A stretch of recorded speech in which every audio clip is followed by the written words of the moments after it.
for Parshas Tetzeh, full of halachas and mitzvahs.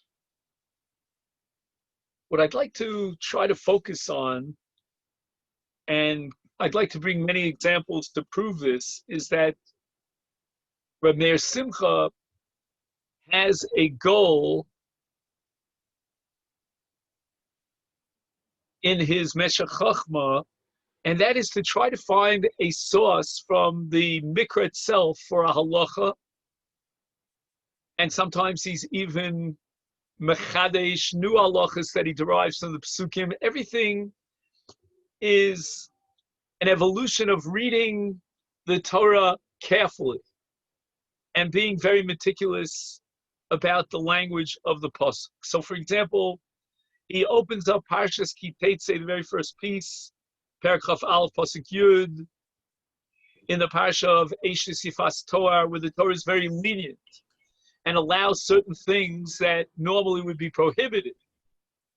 And V'nasata Hashem Elokech biyadecha v'shavisa shivyo.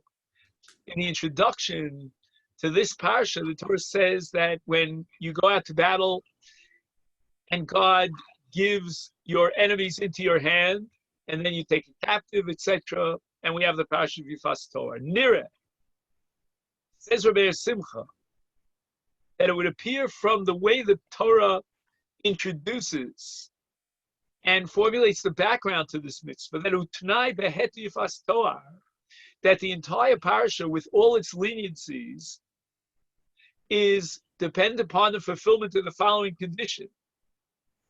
Dafka im Hashem nosein ha'oyev biyad Yisrael. When does this heter of Yifas Torah apply? Only in a case where we went out to battle against our enemies and God provided with divine assistance a success in that battle. Within the course of a battle, she'elu shovim mehem va'oyev shoviv mehem v'derech chosim shalom o b'toch milchama machlifim shmuyim. He says it's very common that during the course of a battle or a war, one side takes captives from the other and vice versa, and they have a prisoner swap. And perhaps one of the members of the Jewish nation would say that in this prisoner swap, he wants to take this particular woman for his wife. Oh, no. That's not the parsha of Yifas Torah. He says that he found this beautiful woman who was one of the prisoners that was part of an exchange deal, and she was beautiful. He wants to convert her. He wants to marry her. And all of this is because he feels, he has a certain chashivus. He says, al zeh, in such a situation, lo hutra Yifas Torah. The Torah did not allow him to take this woman and force her into a marriage situation. Only if the following condition was met, that there was a victorious battle and we defeated our enemies as a result of divine intervention, as the Torah says,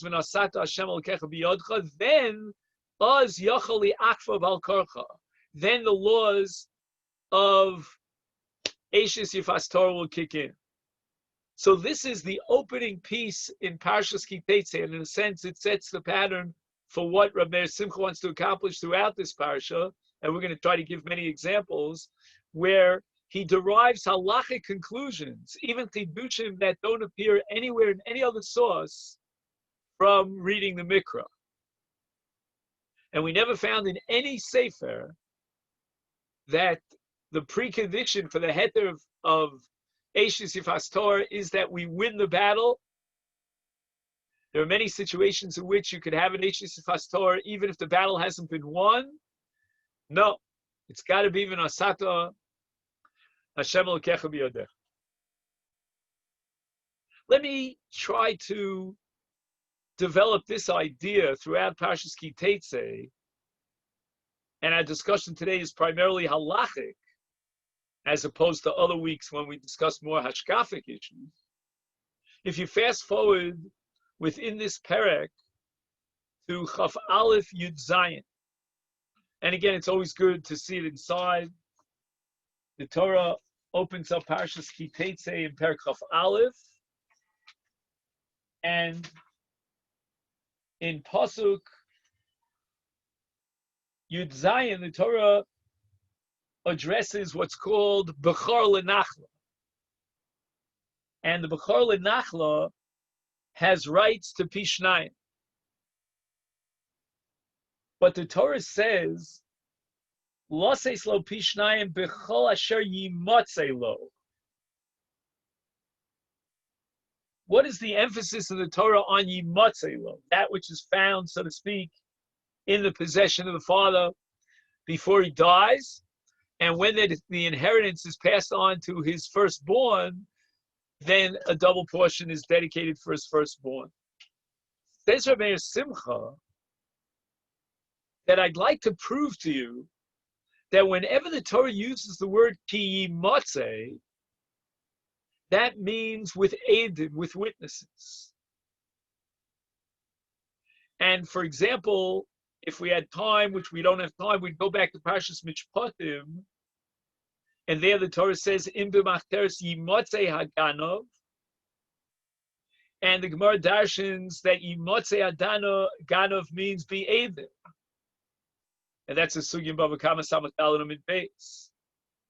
So the word yimatzeh, it will be found, means it will be discovered based on the testimony of two witnesses, which is valid evidence in a court. Says Rabbi Simcha, under what conditions will the Bechar have rights to Pishnayim? It's only if it's yimatzeh lo. What does that mean, yimatzeh lo? Meaning that we can establish based on two witnesses that this money is part of the estate of the father. And then and only then does the son, the Bechar, have rights to Pishnayim.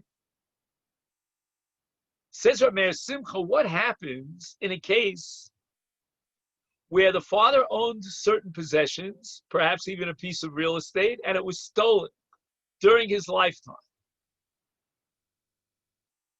Then it was returned to the father, but the father was already dead. Does the Bechar have rights to Pishnayim on those possessions that were stolen from the father and were only returned posthumously? Says Rabbi Simcha, this in fact is a subject of the poskim, which he quotes at the end of this paragraph, the Shulchan Aruch, Choshen Mishpat Siman Reish Ayin Ches, and he quotes the Agav, the Ramah. And the Ramah codifies the halacha that if, we'll call it Ruvain, had possession of a piece of real estate and it was stolen, then it was found later on. Or, for example, Ruvain was in possession of some Sfarim, let's say some expensive ancient or antique books, whatever it might be, and Ruvain never gave up hope that he would get it back. And the Ramah says that because Ruvain held out hope and optimism that he would get it back, he wasn't misyayish. And certainly in the case of real estate, we don't assume he's misyayish. That's called karkein and exeles. Therefore, if this piece of property that was stolen is returned, even though Ruvain is no longer alive, his son Chanoch, who's the Bechar, will inherit Pishnayim. That's called yimatzeh lo. And why is it yimatzeh lo, says the Ramah? Because he hasn't given up hope. Now the Gemara in Masechta Baba Basra, Perek Yishnochlin, says that a Bechar only inherits Pishnayim in Muchzak. Muchzak means something that during the father's lifetime is in his possession. So, for example, the Gemara establishes that if the father in his lifetime extended a loan and that loan was repaid posthumously, the Bechar doesn't have rights to that loan. It could be an awesome sum of money because it wasn't Muchzak. It wasn't Yimatzela. The Ramah seems to be expanding the definition of muchzak to include even a case where he didn't give up hope. And the poskim, almost one after the other, reject the Ramah, and they argue against the Ramah. And this includes, for example, the Ketos HaChoshen, the Nesivos HaMishpat. Many Achronim disagree with Ramah, and they say it's not considered muchzak just because the father was not miyayish. Muchzak means it's in his possession. As Rabbi Simcha, just like we saw in the Parshas of Machteres, where it says, "Im b'Machteres yimatzelo." The word yimatzelo, the Gemara tells us, means the edim, that two witnesses can testify that when this person, this burglar, broke into someone's house, that's when he stole it. The word yimatzeh here in this parasha means the same thing, that there are two witnesses that could testify against the Gana. And I would suggest the following, if I understand Rabbi Simcha correctly. Based on Pshuto Shel Mikra, Rabbi Simcha offers a new halachic definition of muchzak. Again, the Gemara Bava Basra says in Yesh Nochlin that a Bachar gets rights only to muchzak. What is muchzak? So the Ramah says, well, he didn't give up hope in getting back his karka or his sfarim. And the Ketos and the Nesivos say, no, the fact that he didn't give up hope is irrelevant because he's not muchzak. He doesn't have it in possession. The Bachar therefore is excluded from rights to Pishnayim. Says Rabbi Simcha, I have a new shita. Not the Ramah and not the Ketos and the Nesivos. My shita is it all depends upon whether there are witnesses. If there are witnesses who could testify about the theft, that's considered yimatzelo. Then it's considered muchzak.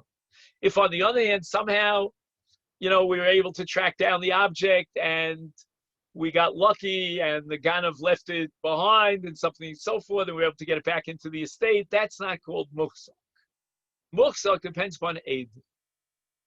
And this is our second example today in which Rabbi Simcha, reading the Torah precisely, comes to a halachic conclusion. I want to give you another example. First, if you will, fast forward to Chaf Aleph, Chaf Gimel, Kavar Tikberenu. This is the mitzvah of Kvuras Hames. And the Yerushalmi has a whole discussion in Moed about what's called Pinui Hames or Pinui Atzomos Hames. Are you allowed to take a mess that was buried in one kever, exhume the body, and bury it in another kever? And the Yerushalmi concludes, Ein mefanen es hames, v'es hatzomos hames mikever lekever, and so forth and so on. Rabbi Simcha quotes a parsha in Tanakh. Vayelech David vayikach es atzomos Shaul v'es atzomos Yonasan beno, and he's able to confiscate and redeem, David HaMelech is able to redeem the remains of Shaul and Yonasan from Yavesh Gilad. Vayal misham es atzomos Shaul v'es atzomos Yonasan beno, vayikbru es atzomos Shaul v'Yonasan beno b'eretz binyamin b'tzela, b'kever kish of. So we have a case where you would be allowed to do what's called pinui kever, to bring the remains of a person who is buried in order to be kover, in order to bury him in kever avosa. And Rabbi Simcha says that kover yikberenu, which implies a double kvura, would apply under these circumstances. Well, let's say the body was taken by perhaps the enemies or others, and it was buried, and now we want to exhume the bodies and rebury them in what's called kever avosov.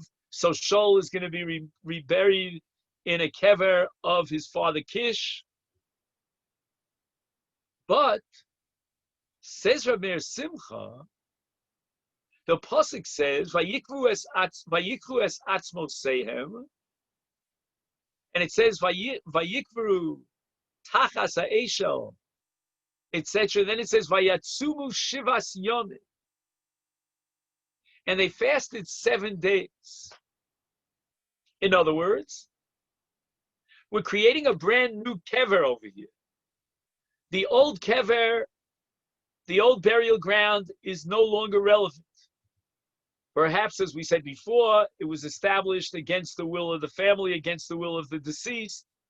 And now we're burying him for the first time, even though it's the second time, but it's considered a brand new burial.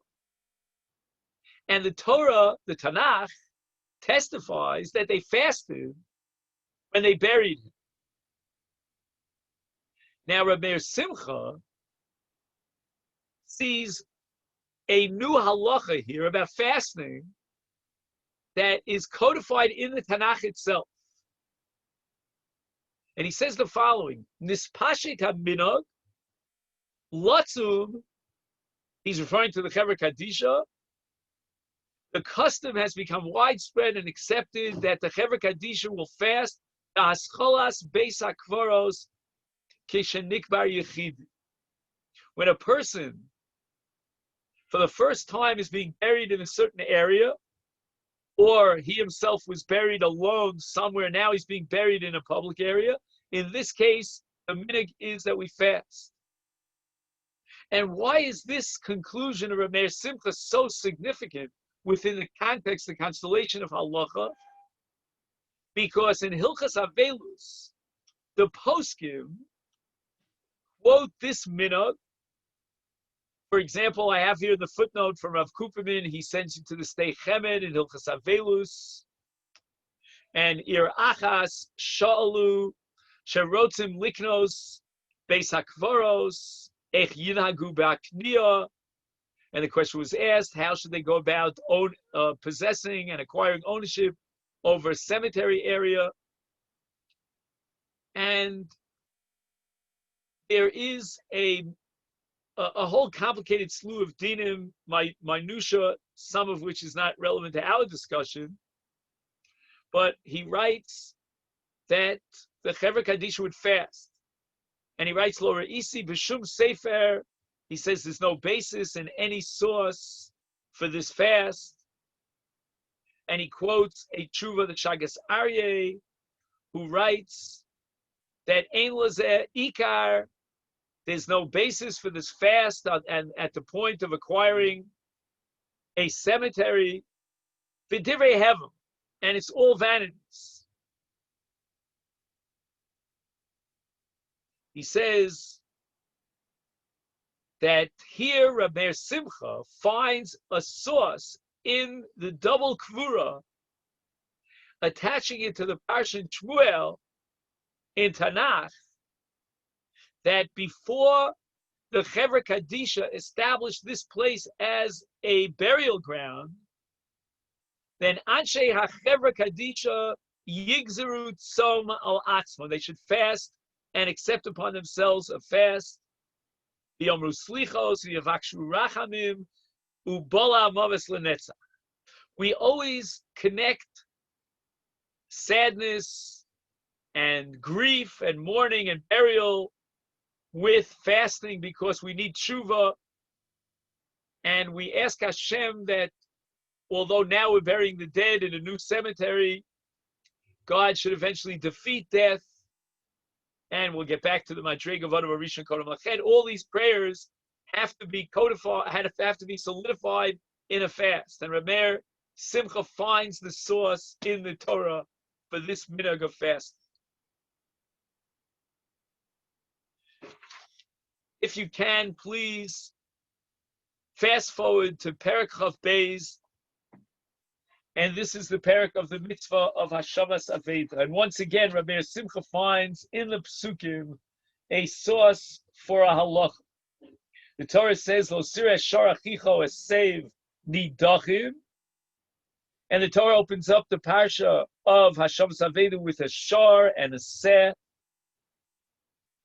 And the Torah later on is going to say V'chein taseh, this is in Pasuk Gimel, l'chol aveidas achicha. So the Gemara is going to ask, why did it have to single out Shar? Why did it have to single out Seh? They were all included in Kol Aveidas Achicha. And we'll see in one moment, Rameir Simcha will quote the Gemara's answer. And then in Pasuk Beis, V'im lo karov achicha elecha v'lo yedato v'asafto el toch beisecha. If your brother is not close to you, you don't know who he is, you can't identify him, and we're talking now about the one who lost his shar or his seh, or whatever object he lost, then you should gather together the object, bring it into your house. And there you should protect it and guarantee that if you find and locate, identify the loser, then you can return it to the loser and he gets back his money. Rashi points out, Tehebo hashava shelo yochal b'beisecha k'dei damav.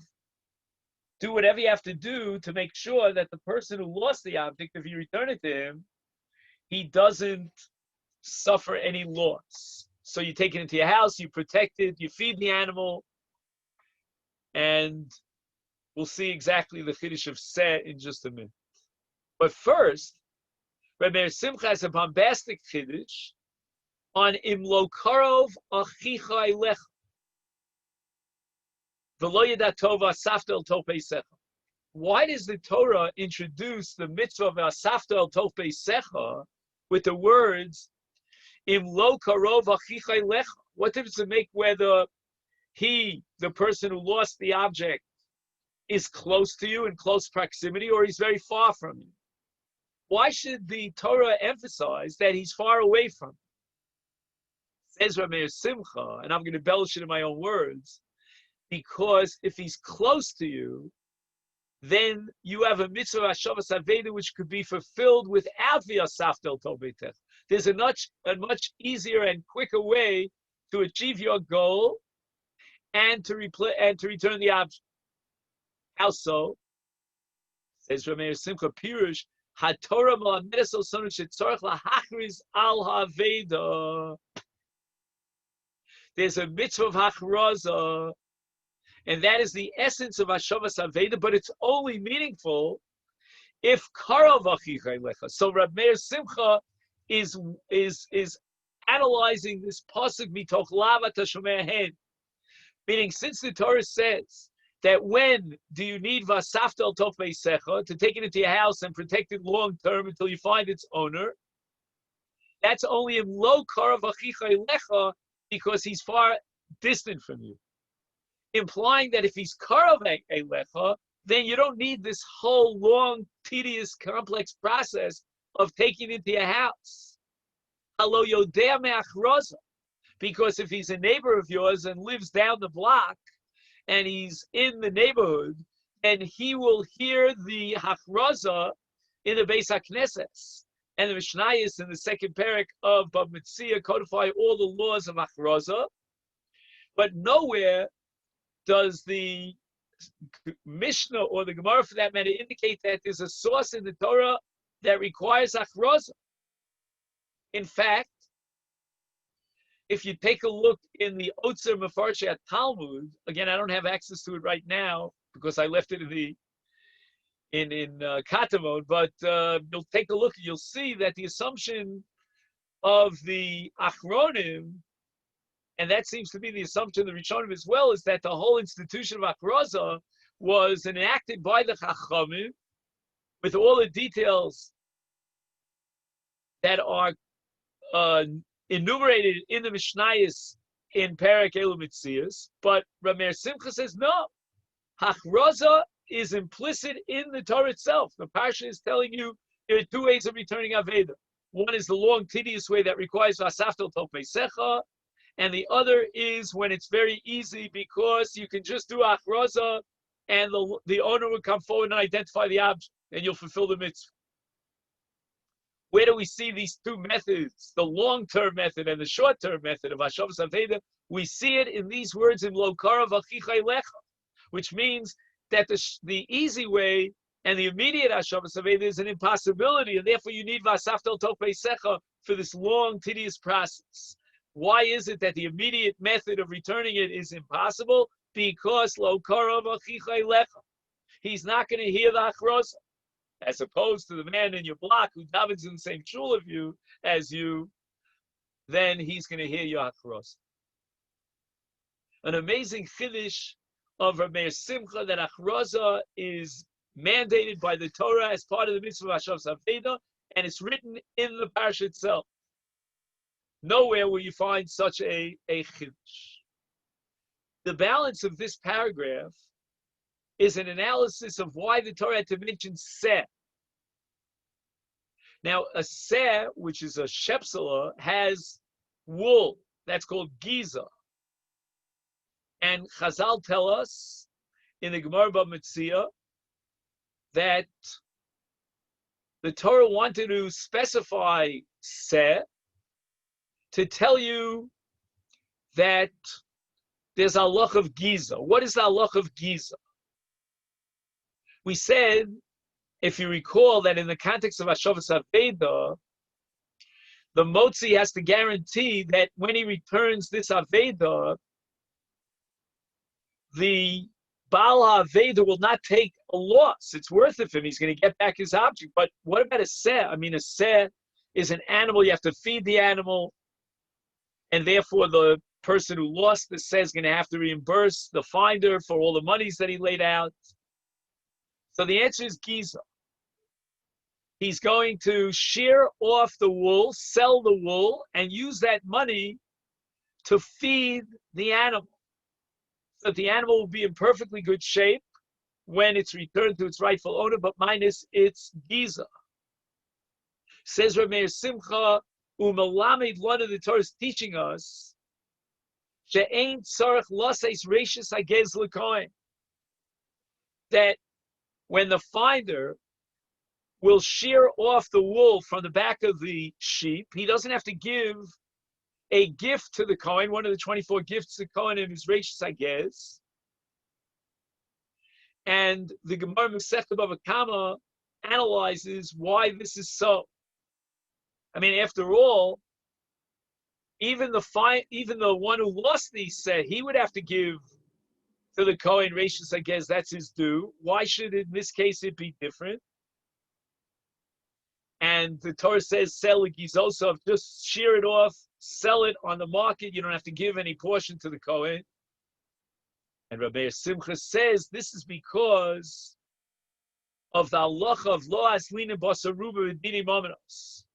Again, if most of the people in the city are goyim, and therefore we can assume that the seh was lost by a guy, then there's no chiyuv of reishis hagez. So when the Kohen comes and he says, well, Ruvain, you found this seh, I want to take my reishis hagez, Ruvain responds, how do you know that the owner of this seh is a Jew? Maybe he's a guy. But let's say it's a city that's Rov Yisrael, then the Kohen seems to have a very strong leg to stand on.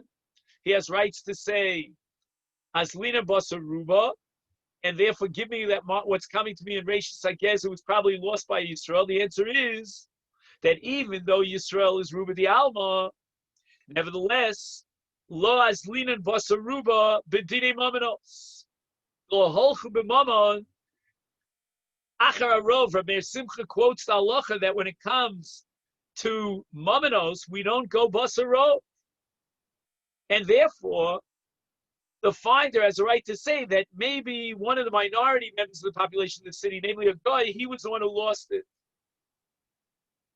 And now Rabbi Simcha asks another question. He says, why do I have to come on to this whole discussion about Rov or not Rov, whether we do rely on Rov and we don't rely on Rov? For example, Rav is of the opinion in Meshech Bava Kama on Daf Chav Zayin that we do rely on Rov and Dini Momenos, and you can be Motzi Meches Kaso based on Rov.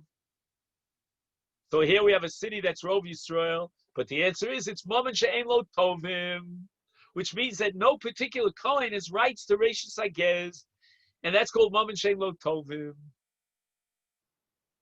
This is a fascinating presentation of Rav Meir Simcha. Now, if you fast forward to Pasuk Daled, here in the same parsha, and the Torah says, "Lo tires chamor achicha," etc., etc., that if you see the chamor of your brother, you have to return it to its owner. And Rabbi Simcha says, wait a minute, why does it say achicha here? If you open up the Parshas Mishpatim, where you'll find the mitzvahs of Prika and Te'ina and so forth and so on in Shmos Chav Gimel, there it says Oivecha. Oivecha instead of achicha. So the Gemara in Psachim says on that pasuk in Mishpatim, how could it possibly be that you found an animal that belongs to Oivecha, to your enemy? Let me just get the pasuk open. Chav Gimel, pasuk Dalid. I'll read to you the pasuk inside. It says, Kitivga shar Oivecha o chamor toeh hashev tishiveru lo. So in this case, the Torah codifies the mitzvah of Hashavas Hashar as Shor Oivecha. Here it says Achicha. The Gemara says in Psach, what do you mean Oivecha? How can you have an Oyev? Mi Shari Lisnuye? Are you allowed to hate someone? And he's your enemy? Oksiv lo tisnas Achicha bilvavecha. And we're assuming that this person who is bothering to be Makayim the mitzvah of Hashavas Haveda, he certainly would not be in violation of a lav d'oraisa lo tisnas Achicha. The Gemara says, Barabo sha'avar avera. We're talking about a case where Ruvain himself was witness to Shimon violating an Avera. And Shimon therefore is a Rasha, and the Torah says that you can hate a Rasha. Says Rabbi Simcha, on a historical basis, in terms of the history of when the Torah was written, I can tell you the difference between Parshas Mishpatim and Parshas Ki Tetzeh. Parshas Mishpatim was Kodem HaEgel, before the Jewish people fell for the first major sin of the Egel, and the Torah describes the people of Israel then as Mamleches Kodem V'Goy Kadosh. And therefore, the Gemara asks, how could it possibly be? Again, this is a pasuk before the Chet Egel that there's a pasuk. Oh, I'm sorry, my mistake. He says, "Az shari lisnuye." Why is it that the word Oivecha could appear in Parshas Mishpatim, but it could not possibly show up in Parshas Ki Tetzeh? Do you have the cheshbon here? You have to keep the calculation. In Parshas Mishpatim, when the Jewish people are on the level of Mamleches Kodem Goy Kadosh, then they could have Oivin. If they witness a crime that was committed by a Jew, then these tzaddikim, on their level, they can fulfill the mitzvah of sinas harishon. But now, when we take a look at the history of Klal Yisrael from after Parshas Mishpatim, that's Parshas Ki Tisa, the Parsha of Chet Egel and onwards, until we finally get to Dvarim at the end of Moshe Rabbeinu's career, during all those years, unfortunately, tragically, Kol ha'masos asher nichlu b'avonos. Nichlu b'avonos means that the people of Israel had constantly fallen prey to the Yetzer Hara, and they had sinned over and over again. Then, even if you see another Jew who sins, is Yefash V'Shematzi Yimsa Kavik Shol Pugulim, when he realizes that he's no better than his other Jew, in such a case, also listen each kazeh. When you're as guilty as he is of sinning, then there's no heter for lotisna achicha tehenen. It's only someone who's on the level of sur mirav asay tov. He's a tzaddik tomim. He's a perfect tomim. And he says, kosher limso kemoso. It's very hard to find such a person. Only he is obligated in the mitzvah of hating the Rishonim. Otherwise, you're guilty as much as he is.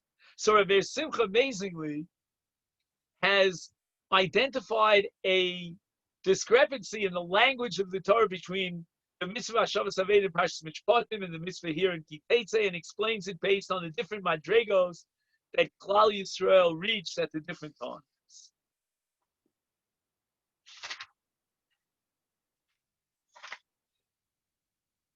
Now, let's fast forward to Perek Chav Gimel Pasuk Yud.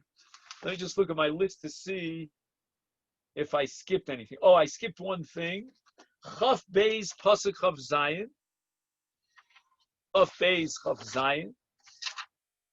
Oh, this is the parsha of what's called a rodef. We're talking about a rape situation, unfortunately. Chav Beis Chav Zayin. And the Torah says, where is it? I'm sorry, it should be right here.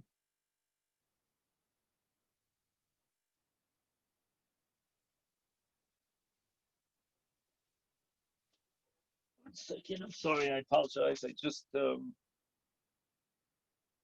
why is it that I'm sorry. Looking at Parshas Mishpatim, which I just opened up.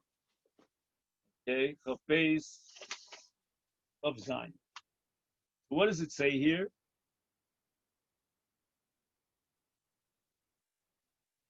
So we're talking about a case of a Nara Hamurasa Shenensa. Here Nara Besula Marasa Leish Mitzo Ish Be'iva Shachav Ima. So if it was Miratzon, they're both Chayv Misa. Oh, Pasuk Chav Hey. The Imba Sadeh Yimtza Ha'ish Es Hanara Muras V'Hitzik Ba B'Shachav Ima U'Meisa Isha He fine. Lanara Lo Sasedavar, she was raped.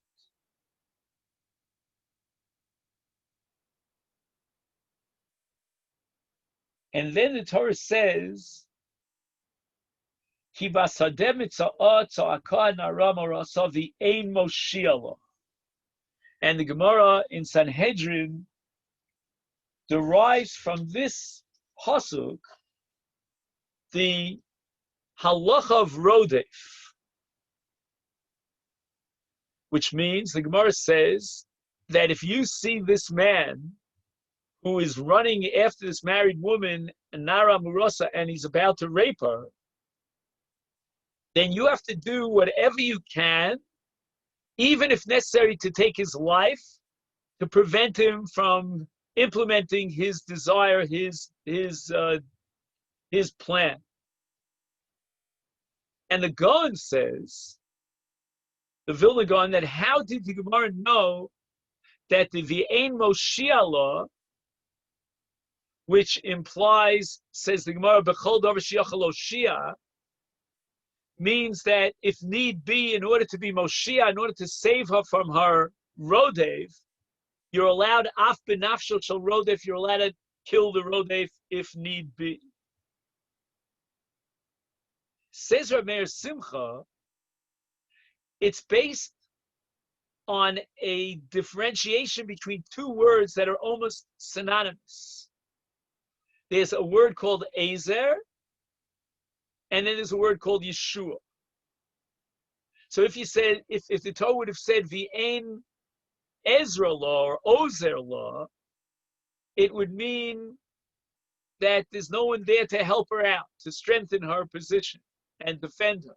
But the word Yeshua means something much more. It means to kill the enemy. How does Rav Meir Simcha know that the word Yeshua means to save someone by killing the enemy? Because Rashi says at the end of Chumash Bereishis, with regard to the bracha of L'shiuascha kivisi Hashem f'shevet Dan, it says there, Rashi says al Shimshon shemesu sona, that L'shiuascha means that the Yeshua entails destroying the enemies.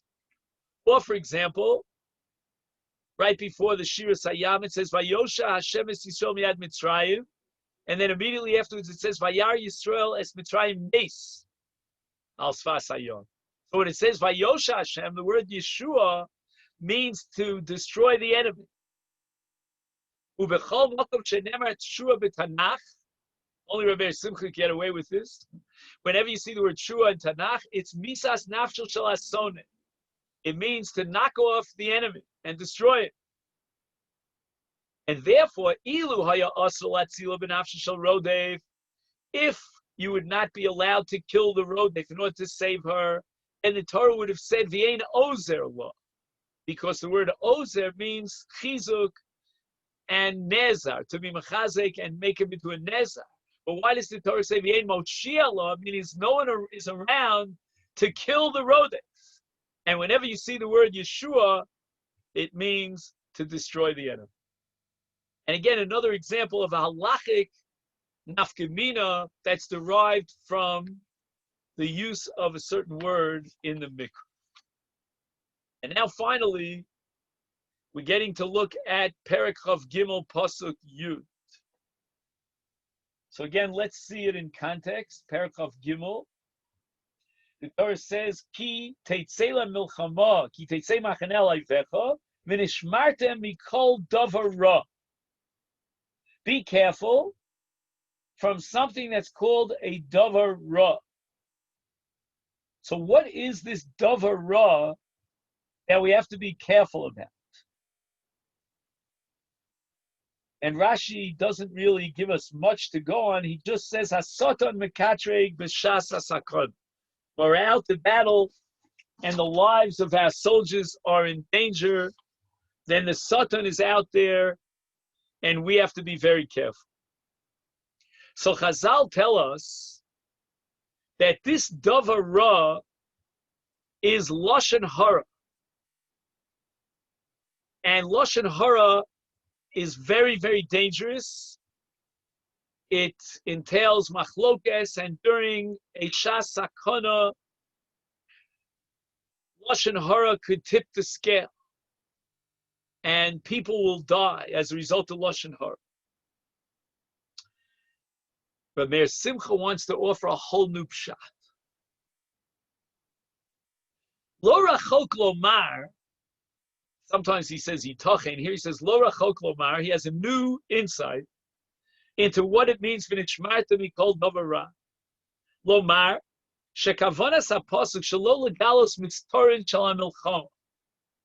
I call this the espionage Meshech. Our enemies, and in any battle situation, they want to find out the secrets. They want to know where you're encamped, and they want to know whether you're afraid of us.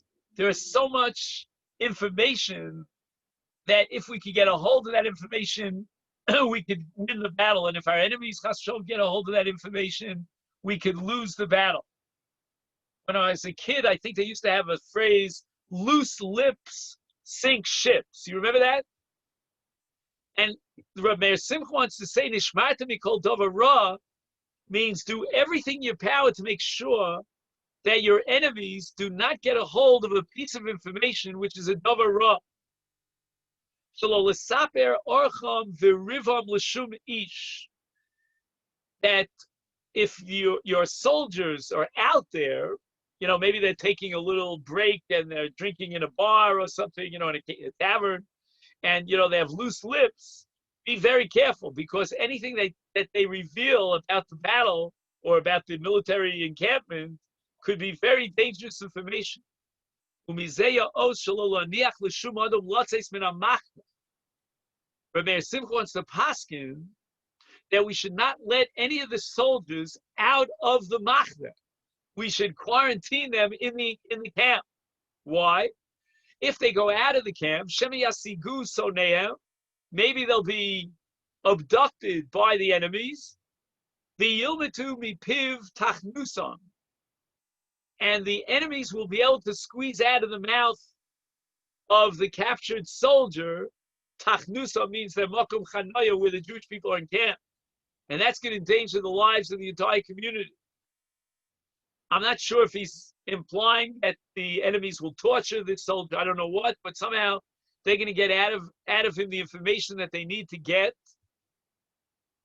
And to give you an example of this from Tanakh, says Rabbi Meir Simcha Kemo Shehiger Mitzri LeDavid B'Sof Shmuel, that David got a hold of a Mitzri, and as a result he was able to he was able to extract from the Mitzri that information that he needed to win the battle. V'zeh b'chlal davar ra. And when you read the Sifri, now it sheds a whole new pshat on the Sifri. The Sifri says, Dovara afilu dibura, v'zeh loshen hara. And in all the Mefarshim, they take this Sifri literally, and v'nishmarta, be careful, mikol dovara, says the Sifri is loshen hara, and that's what it means, loshen hara. Why? Because loshen hara and machlokas and so forth is very dangerous, and it gives the Satan the power to bring about chas v'sholem death.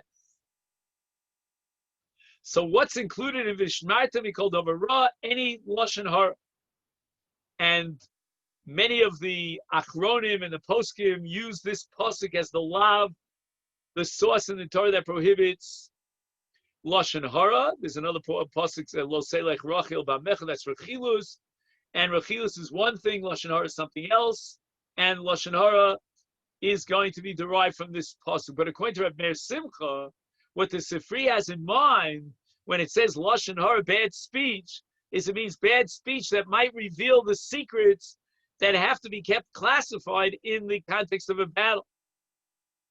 And therefore, v'lazeh omar.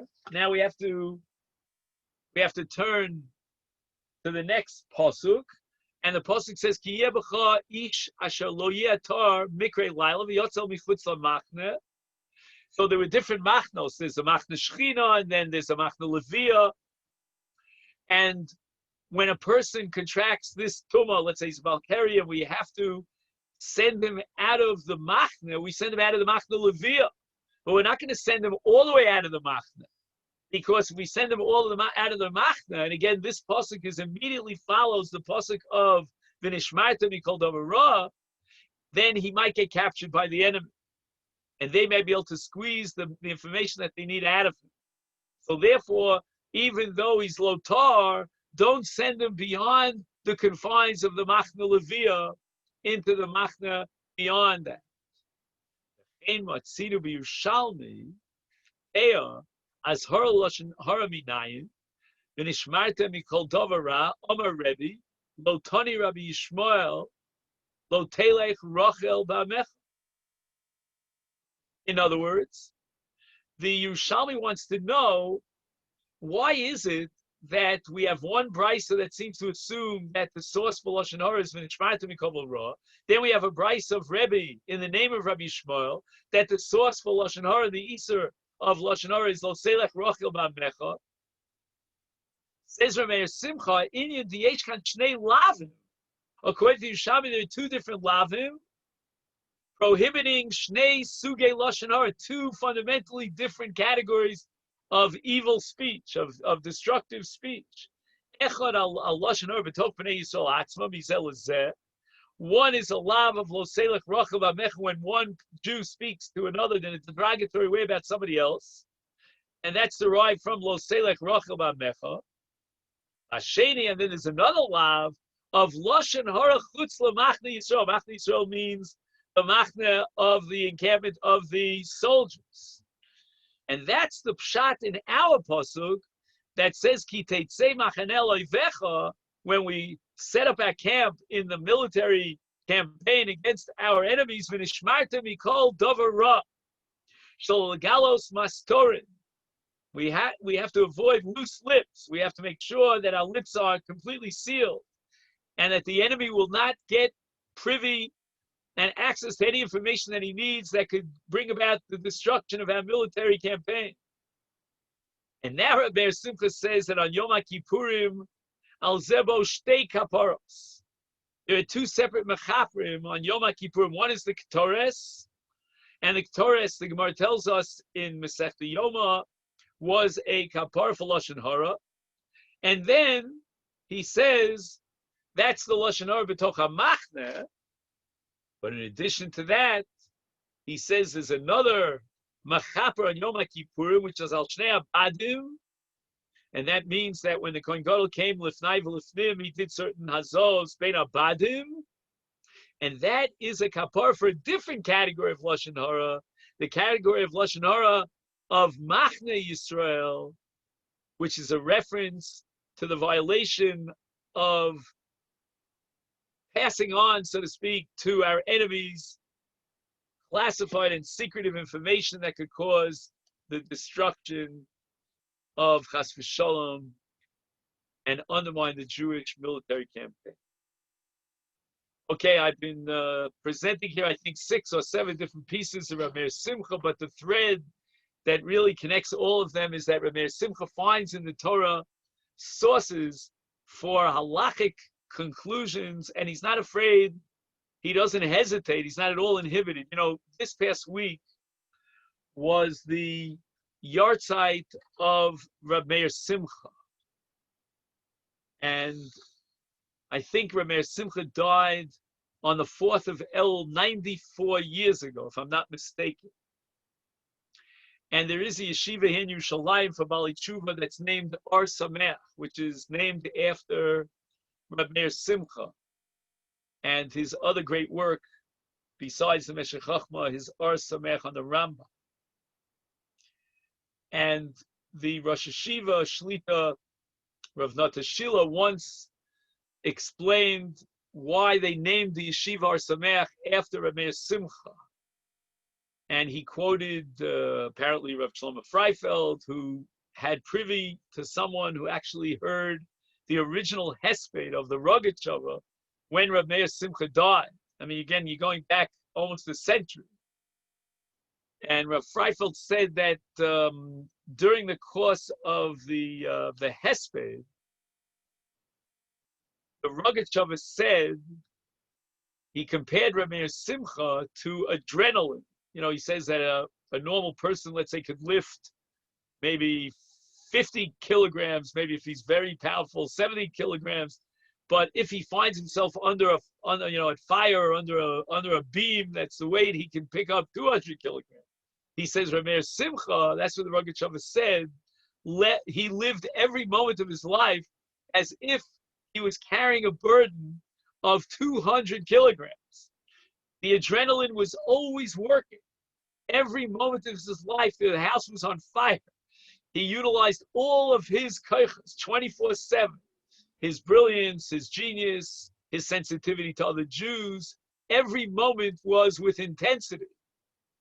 So Rav Shila said at that moment that he named the yeshiva after the Meshech Chochmah to Rameir Simcha to impress and inspire the Bali Tshuva that they should realize that they, like Rameir Simcha, have to put in all these energies. You know, they didn't get the background that other Jews got, and they want to make decisions in life.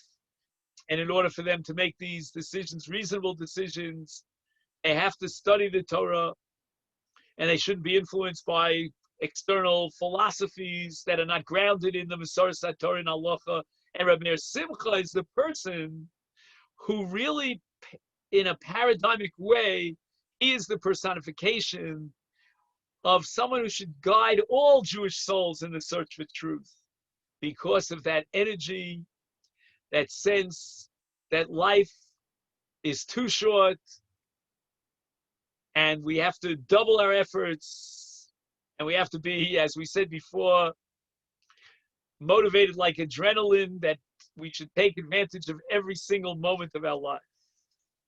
So as we learn Rameir Simcha on a weekly basis, on this week of his yahrzeit, we say that Yehi Zichro Baruch, he should be a Melitz Yosher for all of us, and we should always be inspired by his dedication and his love and his extra adrenaline, and realize that we too have to carry on his legacy, and we have to be motivated like adrenaline and not let any precious moment pass through our fingers. They're all golden opportunities.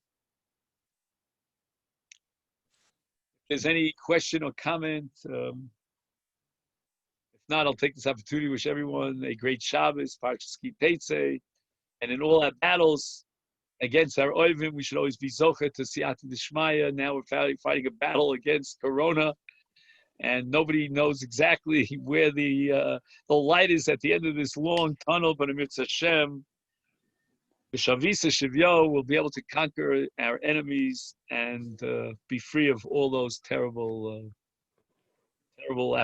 epidemics. Shakoach. Thank you so much.